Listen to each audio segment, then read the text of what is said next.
நான் திருவானைக்கோவில் ஸ்ரீரங்கத்தில் இருக்கேன். இந்த வருஷம் நவராத்திரி வந்து எங்கள் வீட்டில் வச்சுருக்கோம். எப்போதுமே விசேஷமாக நாங்கள் வந்து கொலு வைப்போம். இந்த 10 நாளுமே எல்லா கோவில்லையும் சரி வீட்லேயும் சரி ரொம்ப விசேஷமாக அதை செலிப்ரேட் பண்ணுவாங்க. எங்களோட வீட்டில் இந்த தடவை நாங்கள் 7 படி வச்சுருக்கோம். என்னென்னு பார்த்தீங்கன்னா, ஃபஸ்ட்டு வந்து ஆண்டாள் வச்சுருக்கோம், அதுக்கப்புறம் ராதே கிருஷ்ணர், அஷ்டலக்ஷ்மி, தசாவதாரம், குபேர குடும்பம், சிவ குடும்பம்னு ஒவ்வொரு படியிலையும் வந்து ஒவ்வொரு கான்செப்ட் பண்ணி வச்சுருக்கோம். அதே மாதிரி ஒரு கல்யாணம் எப்படி நடக்குமோ அதில் உள்ளதெல்லாம் நாங்கள் பொம்மை வடிவில் வச்சுருக்கோம். அண்ட் ஆல்சோ கீத உபதேசம் எல்லாமே நாங்கள் வச்சுருக்கோம். இந்த 10 நாள் பார்த்தீங்கன்னா, முதல் 3 நாள் வந்து துர்கைக்காகவும், அடுத்த 3 நாள் லக்ஷ்மிக்காகவும், அதுக்கு அடுத்த 3 நாள் வந்து சரஸ்வதிக்காகவும் நம்ம சிறப்பாக வழிபடுறது தான் இந்த நவராத்திரி.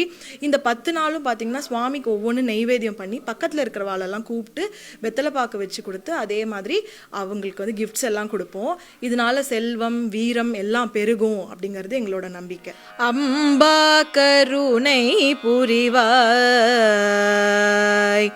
அம்பா கருணை புரிவாய், ஜகதம்பா கருணை புரிவாய், ஜகதம்பா கருணை புரிவாய்.